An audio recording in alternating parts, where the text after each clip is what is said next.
पढ़ाकू पाठशाला में आपका स्वागत करते हुए मैं मेजर ए के कुलश्रेष्ठ टेंसेज के क्रम में आज आपको प्रेजेंट परफेक्ट कंटिन्यूअस टेंस का ज्ञान कराऊंगा, जानकारी दूंगा। बालकों, कंटिन्यूअस शब्द सुनते ही आपको अपने मन में यह बात निश्चित कर लेनी चाहिए कि इस टेंस की वर्ब में, मेन वर्ब में आईएनजी अवश्य प्रयोग होगी।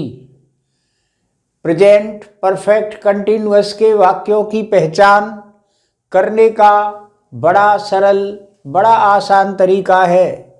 वाक्य के अंत में रहा है, रही है, रहे हैं आती है, लेकिन यह तो प्रेजेंट कंटिन्यूअस टेंस में भी आती है। फिर प्रेजेंट कंटिन्यूअस में और प्रेजेंट परफेक्ट कंटिन्यूअस टेंस में अंतर क्या हुआ, तो आगे ध्यान से सुने। रहा है, रही है, रहे हैं के साथ यदि वाक्य में टाइम जुड़ा हो, समय की कोई अवधि जुड़ी हो, वो अवधि निश्चित भी हो सकती है, अनिश्चित भी हो सकती है।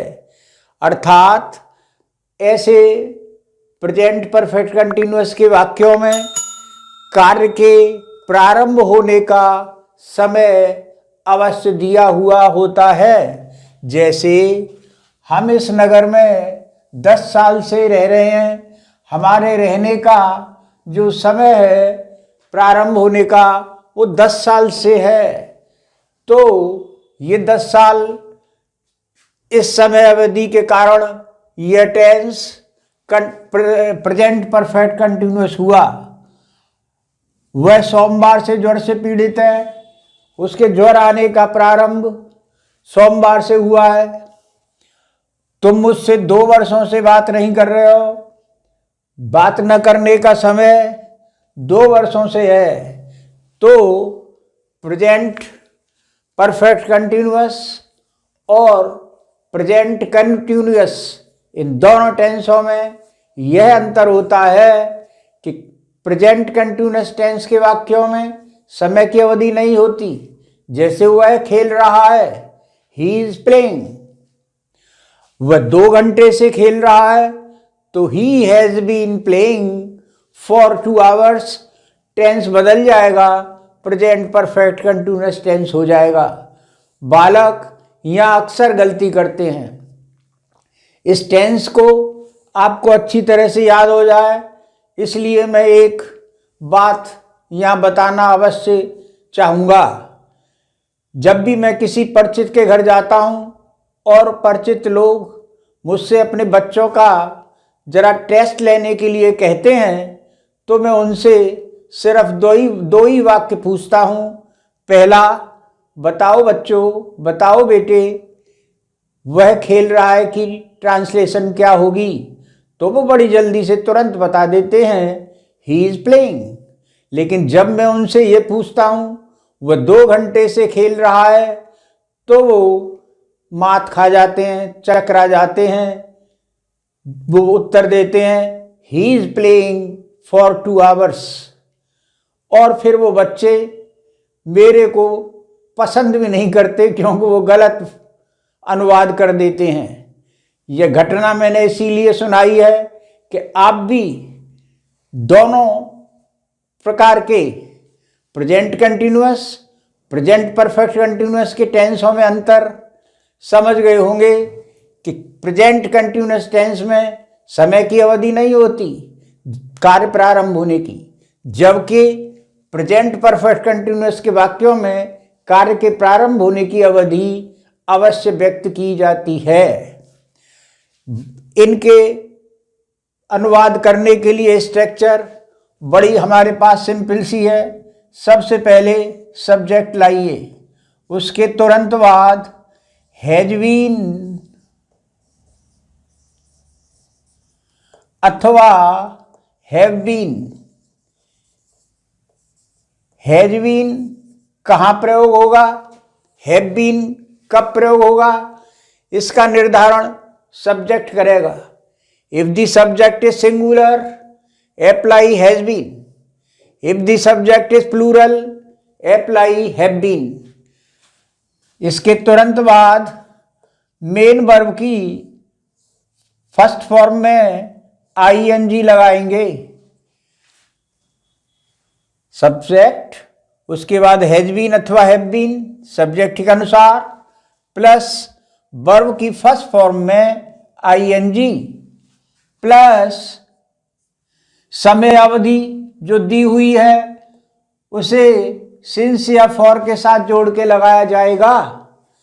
सिंस का प्रयोग हम तब करेंगे जब कार्य का प्रारंभ होने का समय बिल्कुल निश्चित है, जैसे सोमवार से, मंगल से, 1970 से, 3 बजे से, 4 बजे से। फॉर का प्रयोग अनिश्चित टाइम के लिए करेंगे, जैसे 4 वर्षों से, अब जाने कौन से 4 वर्ष, 8 दिनों से, जाने कौन से 8 दिन, तो वहां पर फॉर का प्रयोग करेंगे। बच्चे प्राय सिंस और फॉर के अप्लाई करने में, प्रयोग करने में गलती कर बैठते हैं। फिर सुन लें, यदि समय निश्चित है तो सिंस का प्रयोग, और अगर समय अनिश्चित है तो फॉर का प्रयोग करेंगे। अब इसके बाद सिंस अथवा फॉर के साथ जो भी है समय की अवधि जुड़ जाएगी। इस फॉर्मूला, इस सिद्धांत के ऊपर हम इस वाक्य का अनुवाद कर रहे हैं। हम इस नगर में 10 साल से रह रहे हैं। सबसे पहले पहचान करिए, रहे हैं, रही है, आ रहा है, और समय की अवधि भी कार्य प्रारंभ होने की जुड़ रही है कि हम इस नगर में 10 साल पहले आए थे, 10 साल से रह रहे हैं, तो हमारे रहने की अवधि भी यहाँ है। सब्जेक्ट हम वी, ठीक। अब वी के साथ हैज बीन लगाएं या हैव बीन लगाएं, सब्जेक्ट तय करेगा। सब्जेक्ट प्लूरल है तो हैव बीन का प्रयोग होगा, वी हैव बीन। वर्ब की फर्स्ट फॉर्म में ing, ध्यान रहे वर्ब की फर्स्ट फॉर्म में ही ing लगाते हैं, कभी भी भूल से सेकंड फॉर्म में ing मत लगा बैठ देना। We have been living in this city, इस शहर में। अब समय की अवधि अनिश्चित है कि जाने कौन से 10 साल, तो फॉर 10 years।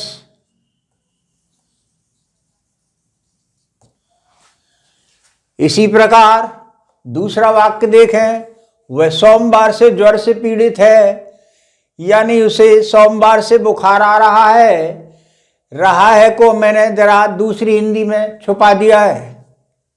वह ही सब्जेक्ट। अब सब्जेक्ट के बाद हैज बीन या हैव बीन में से एक, हैज बीन का प्रयोग इसलिए होगा क्योंकि सब्जेक्ट ही सिंगुलर है। He has been suffering from fever, first form में ing, सफरिंग फ्रॉम फीवर। कब से? अब समय की स्थिति अवधि निश्चित है तो यहां पर सिंस का प्रयोग होगा, since Monday. He has been suffering from fever since Monday. इसी टेंस के नेगेटिव वाक्य हों तो घबराने की जरूरत नहीं है। हमारी हेल्पिंग वर्ब के फर्स्ट एलिमेंट हैज या हैव के बाद नॉट का प्रयोग कर दीजिए।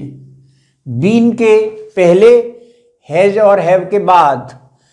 तुम मुझसे 2 वर्षों से बात नहीं कर रहे हो। यू के साथ हैव बीन, तो हैव नॉट नेगेटिव है तो हैव के तुरंत बाद not. Been, he have not been talking, verb की फर्स्ट फॉर्म में ing। He has not, you have not been you have not been talking to me for कितने सालों से? For 2 years. अब देखिए इंटरोगेटिव, क्या कमला सुबह से खाना बना रही है? इंटरोगेटिव के लिए आप हैज या हैव को आगे ले आए। कमला सिंगुलर है तो हैज का प्रयोग होगा, has Kamala been, has Kamala been cooking food. कब से? सुबह से, निश्चित है समय, सिंस मॉर्निंग।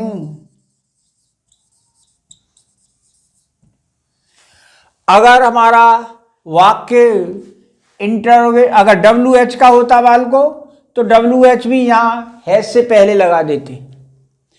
अब देखिए मिक्स वाक्य, उसमें इंटरोगेटिव भी है और नेगेटिव भी है।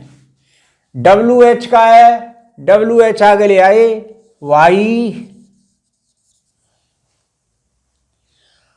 अब रही है कंटिन्यूअस है ही confirm, has been have been आएगा, लेकिन हैज या हैव को आगे लाएंगे सब्जेक्ट का डिसीजन करके, वह है तो why has he not been.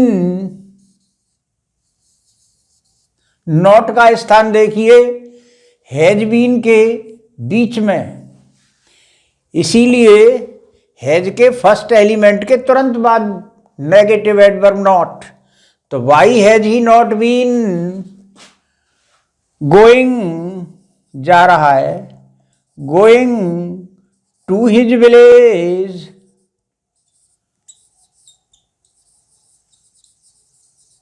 कितने वर्षों से? अनिश्चित है समय, तो फॉर का प्रयोग करिए, फॉर 4 years।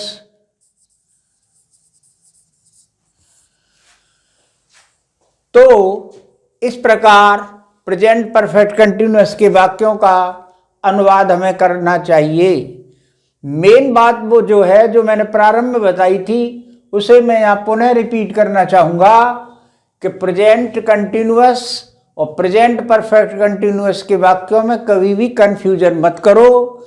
प्रेजेंट कंटिन्यूअस में समय की अवधि नहीं दी होती, जबकि प्रेजेंट परफेक्ट कंटिन्यूअस के वाक्यों में समय की अवधि दी होती है। इसलिए अनुवाद करते समय यह अवश्य ध्यान रखें कि यह समय अवधि के साथ वाला वाक्य है या बिना समय अवधि के साथ है। आज के प्रेजेंट परफेक्ट कंटिन्यूअस टेंस के बारे में इतना ही। Thank you.